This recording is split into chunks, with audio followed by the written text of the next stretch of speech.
You are still actually watching and listening to us live here, Camel Plus Radio, Camel Plus TV. Okay, so wherever that you find yourself, just join us and be part of this wonderful show. Viewers, like I told you earlier on, I have with me on the line right from Bawku, Alhaji Abdulai Issaka, NPP Bawku Central Chairman. Alhaji, good morning. Good morning, my brother. How are you? By His grace, we are doing fine. You are most welcome on Camel Plus TV this morning on our show, Ghana. Thank you very much. All right. Alhaji, today I want you to take us through the situation at Bawku. We all know for a fact that a few days ago, a new king was ensconced, but Yes. barely 48 hours or so, the military moved in with a court order. So can you actually paint the picture? What is the situation like over there at the moment? Yeah, my brother, good morning to your cherished viewers. In Bawku, things is very normal in Bawku here. Things are going on well. Okay. Since the installment of the new king, we have not heard anything bad. Okay. But to our brothers in Mampurgu, that we learned that the president have issued a warrant for the security service to go and arrest Na Alhaji Seydou Abare Nasirga II, and then the overlord of Nairi, the overlord of Mampurgu. That is what we heard. They were there the day before yesterday night. Okay. And then the youth all arise against the arrest of the Nairi, and then the new instinct key for Bawku. So I think at Mampurgu, that is from Nalergu Wali there about going to Nasia, the whole place is erupt. There is no road to pass. But God willing, by the interception of the elders, they've went in to cool the youth, and then they've removed the roadblocks. The things have now gone on normal. Okay, so we thank God for that. But Alhaji, I want us to, take us through the historical background of Bawku. I'm told the name Bawku means valley, right? Is that correct? Yes. Yes. So Alhaji, take us through the historical background of Bawku, how Bawku came into existence. Yeah, Bawku came into existence around the late 16th century to 17th century. Okay. It came in existence when we were having slave trade within the northern territory, and then the upper Volta, now Burkina Faso, Burkina Faso. Right. So the Kusasi were living in Burkina Faso, that is upper Volta. They have villages there called Ayua, Bugri, Bainse, and then the rest. That is where they were living. Okay. Bawku has the name being, it's a Mampursi word, means a valley. Valley, okay. So when the bishops were catching the Kusasi into slavery, they were sending them to Africos. Okay. For slaves to sell them to the white men so that they'll use them on their plantations in Africa, and then others were sent overseas. So the Nairi at that time, Na Atabia, who was the king at that time, said, no, this is something that we don't want to see in our territory. Okay. Because it is not good for a human being to catch his colleague and then sell. And then he then pushes military, that is his kinsmen, the traditional military, and fight the pieces. Okay. For the Kusasis to have freedom there. Okay. So when the Mampusis went, they told the Bisses they were a very powerful kingdom. Mampuru up to today is a very powerful kingdom. They've told the Bisses, we don't want you to sell these people again. Okay. So they've stopped the Bisses from doing the slave work. And then they moved to Bawku, which was just a forest. And then where we settled, and Hassad now I'm talking to, we are in the middle of the town. We were having a very big valley there. And there were lions, elephants, just wild animals. Okay. They say, no, because there is water here, let us stay here. Like those in the southern sector, as we know. Okay. Yeah. Okay. So they stay there and name the place Bawku means a valley. A valley, right. Because if you are the Nalerigu staff self, you will see that Bawku is down. That means a valley. That is the name that they named the place. And up to date, that is the name that they call the town, Bawku. They settled there, and the Kusasi were at the Upper Volta, present-day Burkina Faso, with the Bisses. They were afraid of the Bisses catching them to slavery. And then they know where the Mampusi came and stay is about 14 or 15 kilometers away from the border of Burkina Faso. I see. And some of them started crossing over to come to Bawku. Present-day Bawku, they start to cross over because they know if they are closer to the Mampusi, they will have freedom. The Mampusis will not do anything to them. The Bushes who were selling them into slavery. So when they were coming, the Mampusis said, okay, so far as you are coming, we don't have any problem. We have settled here and we've made our farms. So far as you are coming, you also have family. You need to get a place to farm. Sure. They place them at the outskirts, give them farms there, help them to farm, and then normally they will come and help the Mampusis in their farm. After harvesting, the Mampusi will fetch some of the harvest and then give it to them. That is where we came by the name Bawku. And then since they came and settled in Bawku, Bawku is our ancestral home because it is not far from Pusga, where our great ancestor Nagwewa settled first. Bawku is just 9 kilometers to Pusga. It is not far. It is not far. After the death of Nagwewa, his children scattered.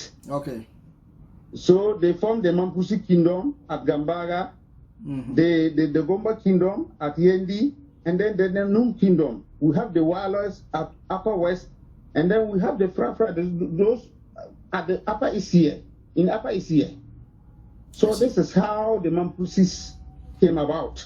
So when we settled in Bawku, the first thing that was in Bawku, because they came and make a town, was Na Ali Atabia, the first son of the 30th king of Mampur.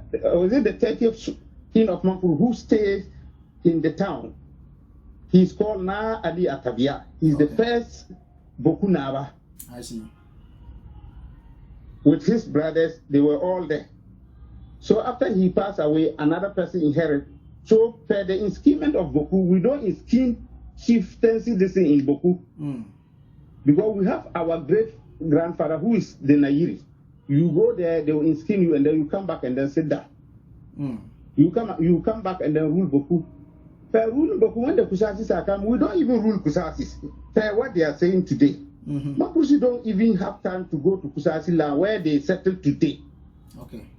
Who inskin you as a Kusasi man to take care of your people there. If something comes, you are to take care of them. If you can't, you come to the Bawku Naba. That is the central point to settle that issue for you. So that seems to be a divisional chief among those people. A divisional chief. They will give you a divisional chief so that you will be there with your people, because it is very far, a vast land. When people stay, you can't be in the center and then you control over there. You have to give them a divisional chief there. Being a Kusasi or a younger man, because we have different ethnic groups here. We have the Frafras are there, the youngest from Togo, the Bisses, the Moses, the Houses, and then the Zambarmes. All these people are within Bawku territory. So that is how Bawku is. So we don't inskin chiefs in Bawku. Anytime our chief pass away, you have to go back to, after performing the funeral rites and everything, you have to go back to Nairi. So the Nairi will inskin you, and then you come and sit down. You come back to Bawku and rule. That is how it is. So this is our problem. It was political. Since 1721, when they started inskinning chiefs, we don't even have any problem. Till 1957, when Nkrumah came. That was in Nkrumah's time. That was in Nkrumah's time. When Nkrumah came, that was the time the UGCC were fighting with the whites. For independence for Ghana. For Gold Coast, Deba. So when they were fighting for independence, and then they brought Nkrumah, is it from the US, to be their secretary. And then he was writing everything. After that, he split and then formed his party, CPP.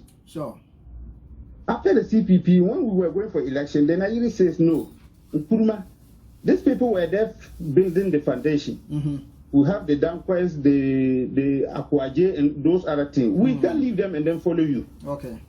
They were there fighting for the independence before you came. But the foundation that they put, we abide by that. We all go with that foundation. Okay. That's the UGCC. We go with them. So Nkrumah said, no, I'm coming with a different plan. The Nairi said, no, whatever plan that you have, we will not go by you. So Nkrumah came out clearly. We have some of our stepfathers who were even great fathers who were even following Nkrumah. Nkrumah came out clearly. And then it was just a divide and rule tactics that he used for our kingdom here. Okay. And then he said, Naidi, I'll break your rules. Per the strength that you have, I'll break it. So when he came to Bawku, we were having issue. That was the time they skinned the 12th Nairi. So all this thing you mean Nkrumah's presidency, right? Yeah, that is when he became president in 1950. All right. After we get independent. That's right. So you carry on. That was the time Nkrumah says, okay, for Bawku, the Mampusis will not be the chief. He's taking Abugurao Azoka. That is the current so-called Bawku Naaba's father. Okay. To be the king of Bawku. And then he exiled one of our great kings, who was then the Bawku Naaba, to Togo. I see. So he went and passed on at Togo. Per the rulings that they were having, and then those committees, this thing. If you are sending somebody to court and the person is not there, who is going to defend him? And then you know the tactics that Nkrumah took. That was the time that he put politics into this our chieftaincy problem issues in Bawku. So when he pushed the distance to the Kusasis, and then later on he was overthrown. It was not only Bawku that was affected by Nkrumah rule. We have a lot of kingdoms that were affected. I think except the Asante kingdom that was not sick. All those big kingdoms were sick. Okay. Except the Asante kingdom. Even with the Asante kingdom past self, they were having differences. Like what we have now, the Bonos and then the Asantini. Okay. You know, they too, they have their issues there. Yeah. So this was the problem that we have in Bawku. So when Nkrumah was overthrown, and then Ankara and Co came, they reversed everything back. So the 14th king, Bawku Naaba, was installed in 1967, and then he passed on in 1981. When he passed on, we were there to perform the funerals when Rawls also made his coup. Oh, okay. Per the coup that Rawls made, you know, that was the time Aluto continues. They don't want people to even get out of the place. That's right. That was 1979. Okay, all right. It wasn't easy at all for you to even bring, let's say, over 200 or 1,000 people at a place. It's impossible. That was the time Rawls was in. Okay. So when Rawls came in 1983, 84, that very Kusasi man that they brought, we went to court. He calls himself the Bawku Naaba. We want to call National House of Chiefs. Let me give you the date. We want to court in 1980. In 1980, High Court ruled against Abugurao Azoka father, this man's father, the current chief father. The current chief father. Okay. That is a covenant. He's not from the royal family. He cannot be a chief. So when they ruled in favor of the Mampusis. That was in 1980. So we went back to the National House of Chiefs.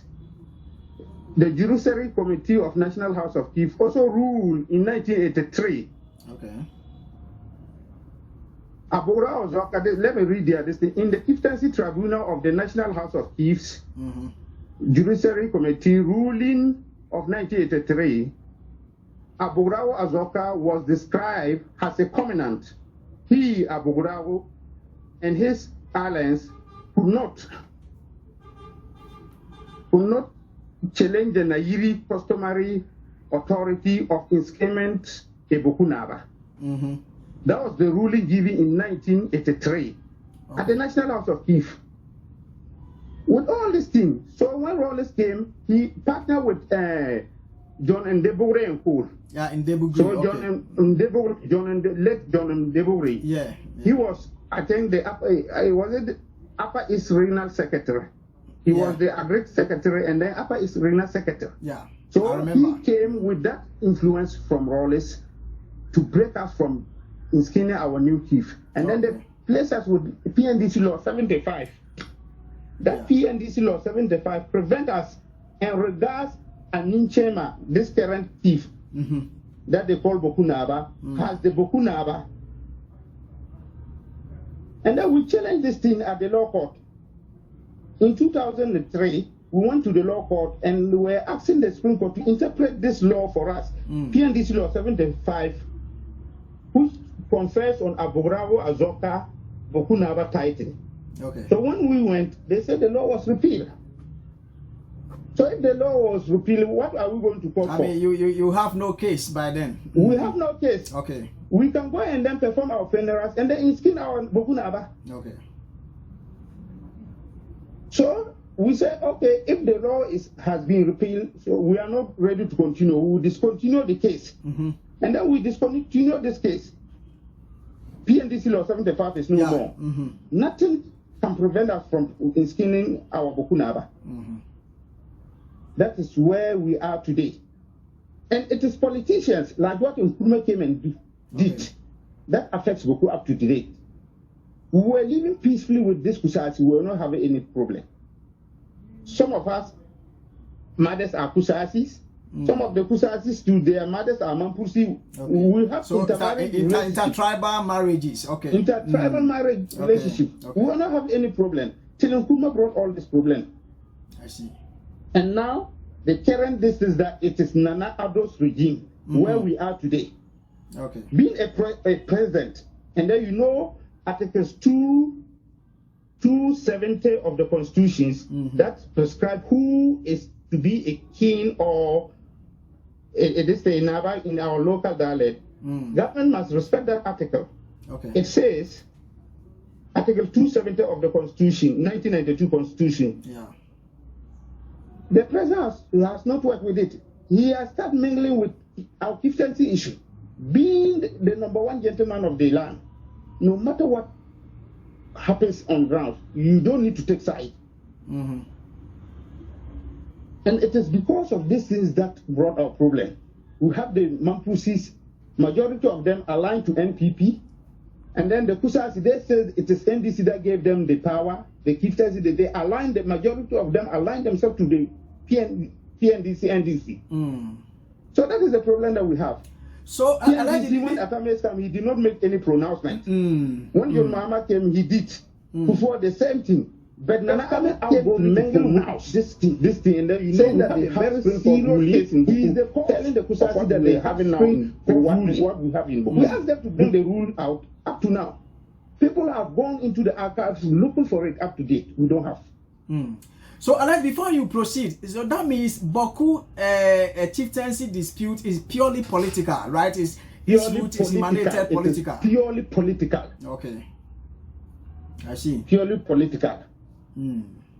Okay. The we Mampusi has to be following. We don't follow NPP for NPP to collect our chieftaincy for us. We know we are at the right place. You can never deny the truth. Lie to shine, whatever you do. When the day comes, it will shine. But for lies and falsehood, they are there to perish at any time. And this is the time. Since the scheming of Nasiru, Alhaji Bagre, up to date, we have not had any gunshots. But every 3 days, we were having gunshots at the outskirts into town. They were shooting people when traders are coming to town. They will deny them the access of road to town. We have the military there. We have the police who are there to do their duty. Where are they? And then a few people can go and then block a full road, a major highway. And international people that they can't come to town. They can't move outside to go and do their business. When you go, they'll trace you and then shoot you and kill on the way. So what they did, it is purely political. So we don't know what government is doing. We are asking government to go, he should abstain himself from this chieftaincy matter. We have the National House of Chiefs and then the Regional House of Chiefs. They also have issues like this supposed to be directed to them. Okay. Government should direct all these matters to National House of Chiefs for them to solve this problem once and for all.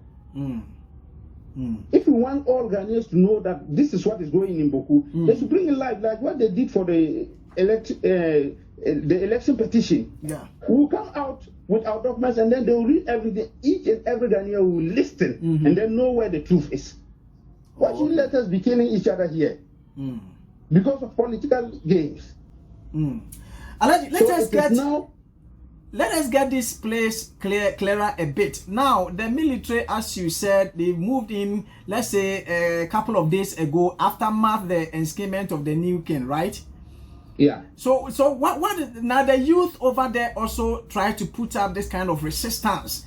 And at the same time, you are saying that there is no, gunshot, or in fact, the whole place is very calm.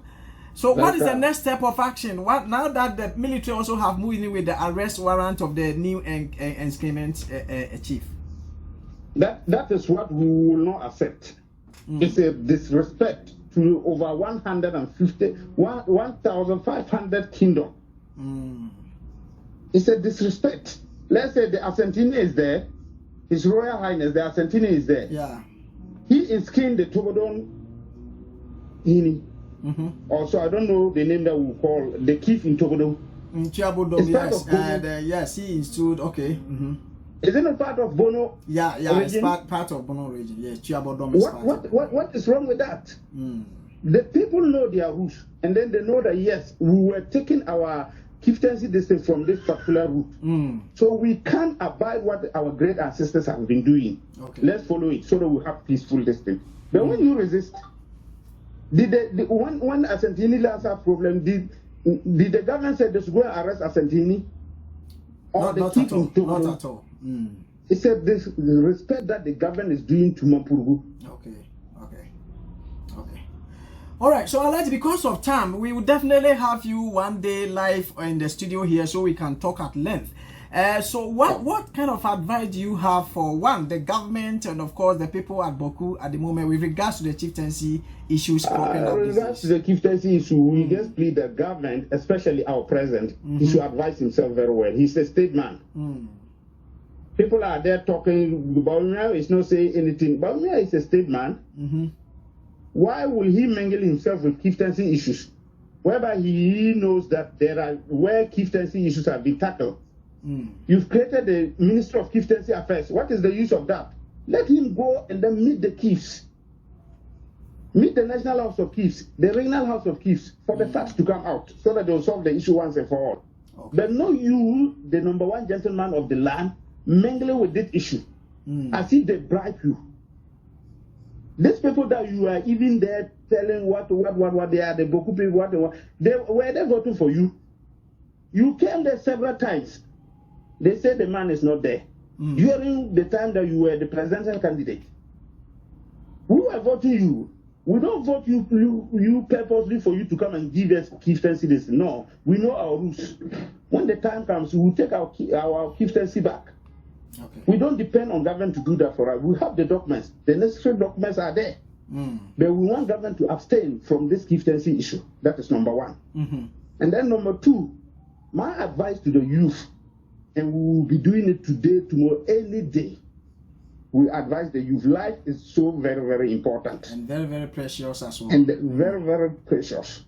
When you lose it, you can't get it back. Sure. Peace too is number two.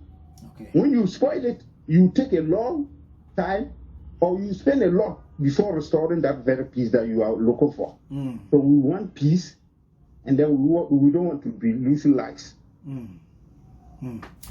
And then the number three is the politicians, those fueling those conflicts in Bawku, especially our other side. Okay. The weapons that they are bringing to those small boys, they should stop it. Some of them say they don't even have a child, a single child they don't have. Not talking of a wife. They can sponsor and then bring weapons to the youth to go out and then be firing. Okay. Are they military or policemen? They should resist from doing that. If we don't catch them, the Almighty God shall catch them one day, and they will pay for it. Because innocent bloods are in their hands. Just for their political games. Innocent blood are in their hands. Alhaji, thank you very much for such a wonderful history. You've actually briefed us, myself and my viewers across board, on the Bawku conflict, of course, the chieftaincy conflict, if you permit me to use that word. But Alhaji, before you go, finally, let us now come into the political domain itself. Let us put the chieftaincy issues aside. You've already given your advice. Just about 2 minutes, then we will just call it off. Now, Alhaji, there's this ongoing vetting of the nominees of the people, those people that the president has appointed to, go and man the various ministry, the Ministry of Agri, the Ministry of Trade and Industry, and the stuff like that. I believe you are following the proceedings so far. Yeah. Okay, so what is your take, or what have you observed from the gentleman who is actually going, if he's giving the nod to the Ministry of Agri, Brian Champo? How did you actually get the proceedings? The question and answers that came off. Yeah, I think when Bright Champion had that nod, I think it would be okay. He's just a young man, very active young man, who I think when he puts all his mind in agriculture, like what his predecessor was doing, will achieve a lot. Okay. And he's somebody who can even, call investors to help us on our agri sector. Okay. Because what we are having, our current situation, it is the type of importation that we have been doing. And then, taste is very difficult for you to prevent somebody. Like we have rice that we grow in Ghana. Sure. The northern sector, we have a very vast land that can be used in the production of rice. We have some at Volta region, at Sokoro Mampo and thereabout. We want him, when he has the nut, he should put his mind into the northern sector. We have only one season, but we have a very fertile land that can be used in the growth of rice, so that we will change our taste of the importation of rice into the country. That will save the government a lot of foreign currency. Look at how the roller has been running. I used to go to China to import things. Okay. Furnitures, ceramics, and then those other things. Okay. But now I can't go. It's very terrible. It's very terrible. In China, you see people coming to even import this thing, lipsticks. In China, you change your dollar here and then send it to China to just bring those things here. Yeah. So there are other things that I think the Ministry of Trade and Industry should advise people how to import those importing goods into the country. Okay.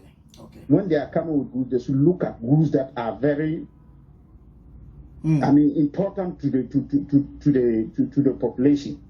Not just mere things, so that you go and spend a lot of money there. Even bringing a 20-feet container today from China to this place is more than 5,000 Ghana cedi and $5,000. Okay.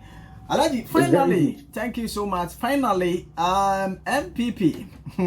Yeah. I believe you are on grounds preparing towards 2024 general elections, right? Yeah. Okay, now you have this mantra of breaking the 8, and in fact, if this thing comes to pass, it's going to be a historical history, of course, in our political arena in the country here. But Alhaji, briefly, what is your preparation? Are you sure? Are you really sure you have message for Ghanaians to vote for you come 2024 to break that chain, that 8-year chain?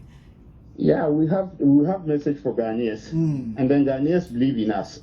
We believe in ourselves. That we can do better and much better than the NDC. Wow. So what we've even faced, the Russia-Ukraine war, the COVID-19, and then the global trend of the trade distance that affects. If it was to be NDC, this would have been disastrous. It would be a different ball game. A different scene altogether. Okay. But God willing, we have the mandate. They were able to even contain the place, and then we have a very slow pair. What is happening? I think it is very slow, but gradually we'll get there. You get there. We have a good message for Ghana. Breaking the 8 within the party itself. There's 1 or 2 points that I want to elaborate. Okay, make it not brief. just by mouth, but believe in yourself and tell people the truth. Okay. Get good leadership.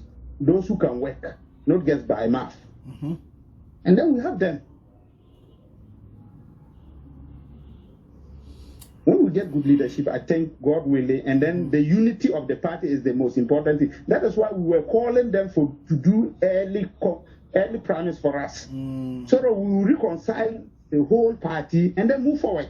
Okay. Today, yeah, I think even the president himself objected to that, but probably why? I'll leave it for you. Tell me why. Your term has already been ended. Why? Why should you object? There's something that we want to pin on it before this 2024. You should have supported it. Okay. Alhaji, thank you so much for your. It's a different option. Alhaji, because of the time constraint, I would like to thank you and appreciate your efforts, being with us on the line, of course, speaking for almost about 30 minutes plus. We thank you for everything that you've given to us, and definitely we will still come back to you for another issue, and we most appreciate your effort. Thank you so much, Alhaji. I'm very grateful too. Thank you very much. Okay, so viewers, I've been talking to Alhaji Abdulai Issaka, NPP Bawku Central Chairman. He gave us the historical background of the Bawku chieftaincy conflict, and we spoke at length about that, and later we also crossed carpet and we came into the main political domain, and he has also given his advice here and there to his own party, NPP. So at the end of the day, we know whatever they aspire to acquire will surely come to pass. Once again, my name is Collins Nana Ajima. You can simply call me Don Collins. Thank you very much for your time. Hey. Okay, so viewers, this is where we draw the curtain for today's wonderful show, Ghana Sam, on, of course, Camel Plus TV, Camel Plus Radio, and wherever that you find yourself. Good morning. We will come on your way tomorrow, same time, 6 o'clock to 10 a.m. Stick and stay. Don't flip your dial. Get it locked right there. Bring in your comments, suggestions, contribution, questions, and it will be addressed appropriately. Until then, think positive for Mother Ghana. Don't do what I wouldn't do, and let's all rally behind the positive thinkers, and Ghana will move to another level. Thank you very much.